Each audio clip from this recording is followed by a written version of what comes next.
Assalamualaikum warahmatullahi wabarakatuh. Ikhwanan dan muslimin yang dimuliakan Allah. Pada kesempatan kali ini saya akan menjelaskan satu hadis yang biasa digunakan oleh teman-teman Wahabi di dalam mengharamkan alat-alat musik.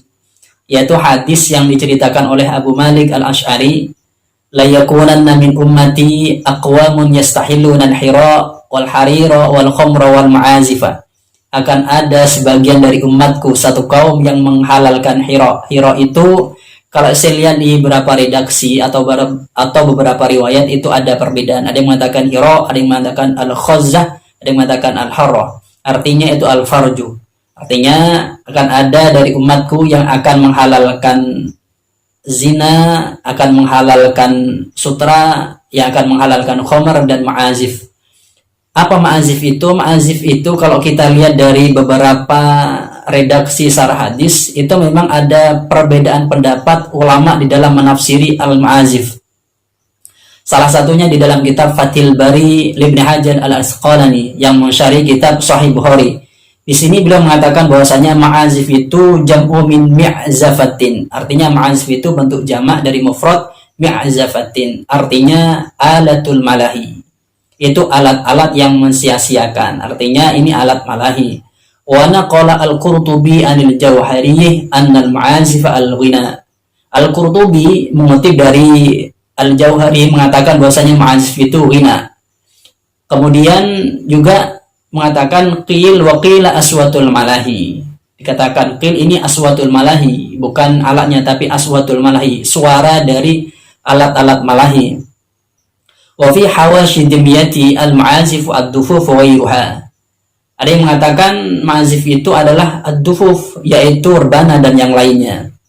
Jadi kalau melihat dari kitab Fathul Bari Ibnu Hajar Al-Asqalani ini, syarah dari Sahih Bukhari, kata ma'azif itu ada beberapa tafsiran dari ulama. Ada yang mengatakan alatul malahi berarti alatnya ya. Ada yang mengatakan al-ma'azif itu ghina, bukan alatnya. Ada yang mengatakan ma'azif itu aswatul malahi, bukan alatnya, bukan ghina, akan tapi aswatul malahi. Akan tapi aswatul malahi, yaitu suara yang dihasilkan dari alat-alat musik. Ada juga yang mengatakan bahwasanya itu adalah ad-dufuf wa ghayruha, yaitu rebana dan yang lainnya. Jadi melihat beberapa tafsiran ini, memang kata ma'azif itu sendiri ulama masih berbeda pendapat tentang masalah ma'azif itu. Ada yang mengatakan itu alat musik, ada yang mengatakan nyanyian, ada yang mengatakan suaranya alat musik, ada yang mengatakan sebagai itu rebana dan yang lainnya. Jadi kalau ini dibuat sebagai pengharaman semua alat musik, saya kira kurang begitu pas atau tidak benar.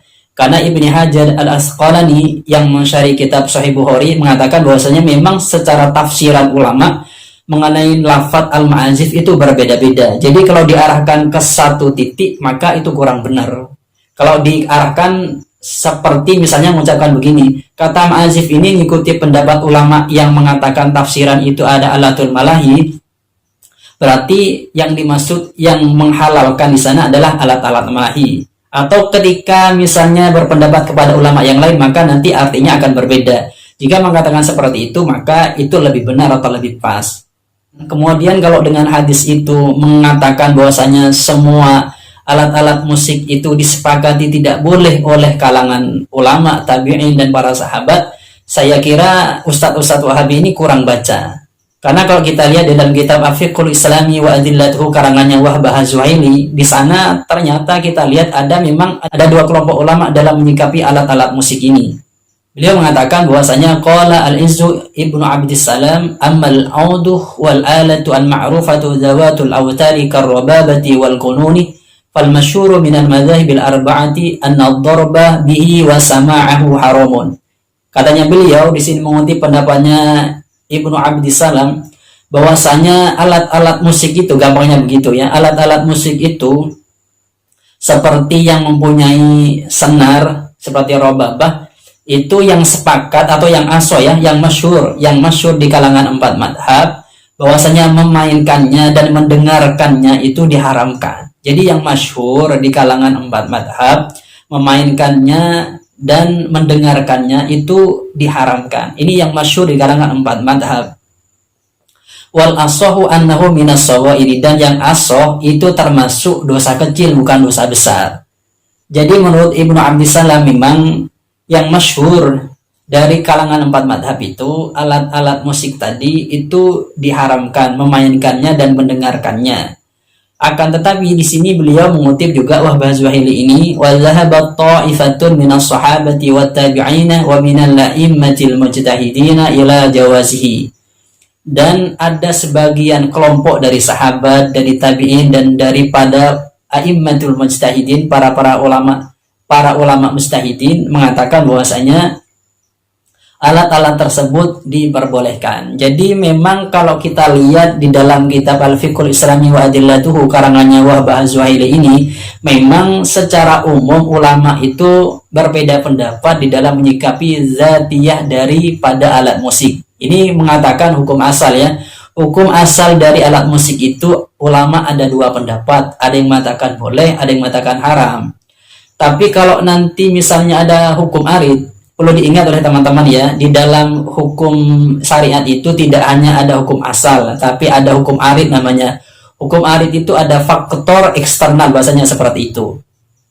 Contoh begini, ikuti pendapat ulama yang diperbolehkan masalah alat musik. Alat musik misalnya gitar itu diperbolehkan, akan tapi ketika dimainkan oleh orang-orang yang membuka aurat, maka alat musik ini menjadi haram.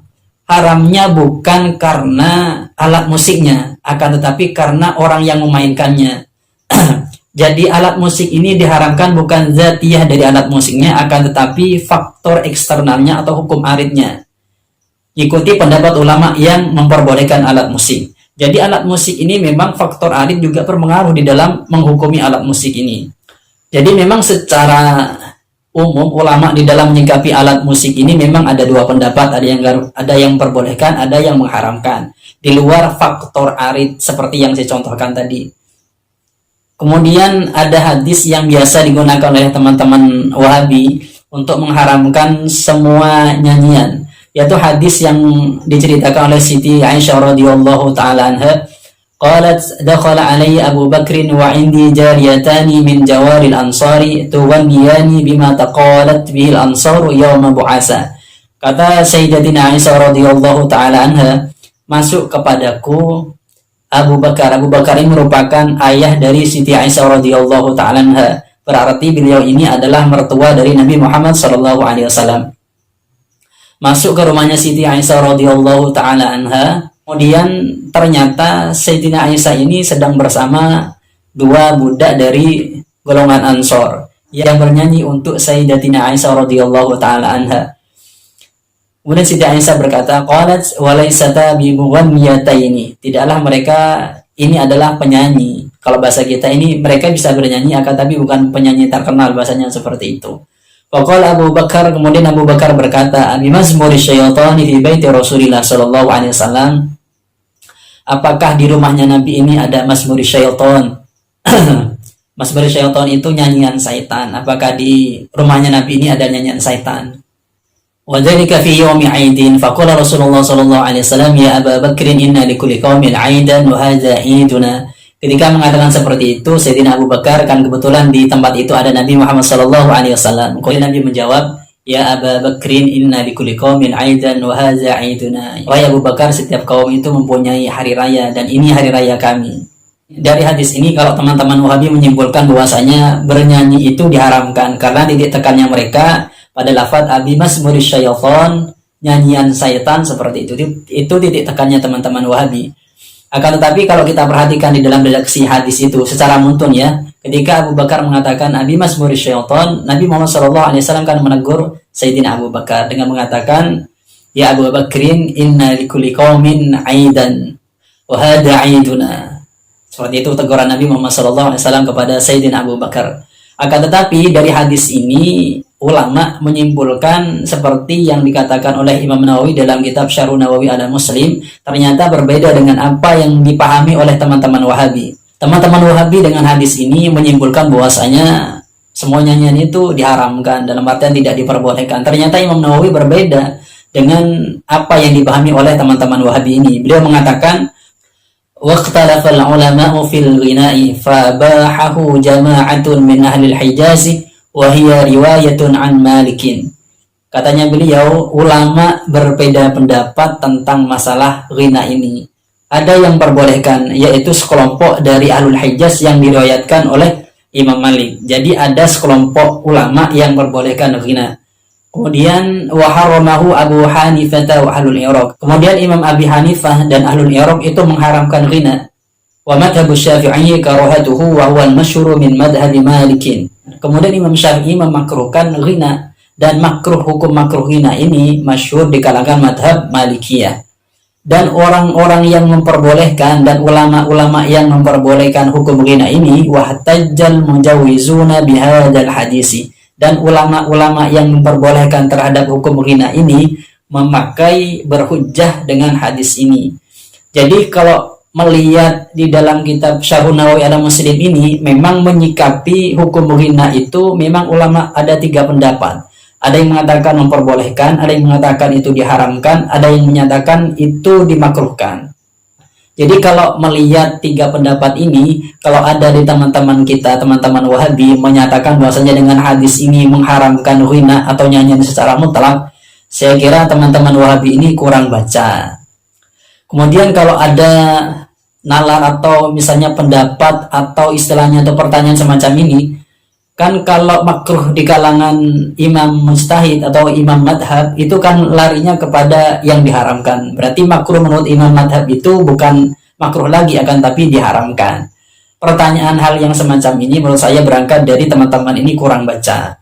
Kalau kita lihat di dalam kitab Al-Fiqhu 'alal Madzahibil Arba'ah, di sini ada keterangan wa qala innal ladzi nuqila 'anil Imam Syafi'i min annal ghina'ah lahun makruhun yushbihul batilah la yunafi ibahatahu. Satu pendapat yang dinukil dari Imam Syafi'i yang mengatakan bahwasanya ghina itu adalah pekerjaan yang lahun, yang sia-sia, yang makruh, yang serupa dengan perkara batil. Ini tidak menafikan bahwasanya ghina itu diperbolehkan, la yunafi ibahatahu. Jadi di dalam kitab Al-Fiqhu 'alal Madzahibil Arba'ah ini menyimpulkan bahwasanya kata makruh menurut Imam Syafi'i itu tidak menutup bahwasanya ghina itu diperbolehkan. Jadi kalau bahasa simpelnya ghina itu bukan makruh tapi diperbolehkan.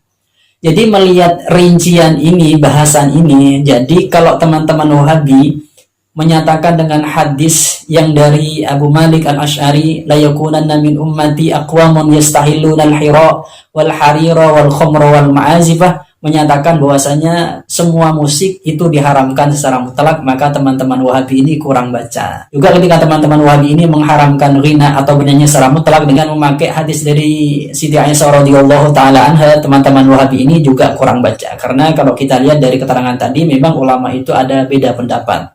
Mungkin itu yang bisa saya sampaikan dari teman-teman Wahabi. Himbauan saya sebelum berfatwa, sebelum mengajar jemaahnya, bisa baca-baca dulu atau banyak-banyaklah belajar dari saya. Semoga ini bermanfaat. Assalamualaikum warahmatullahi wabarakatuh.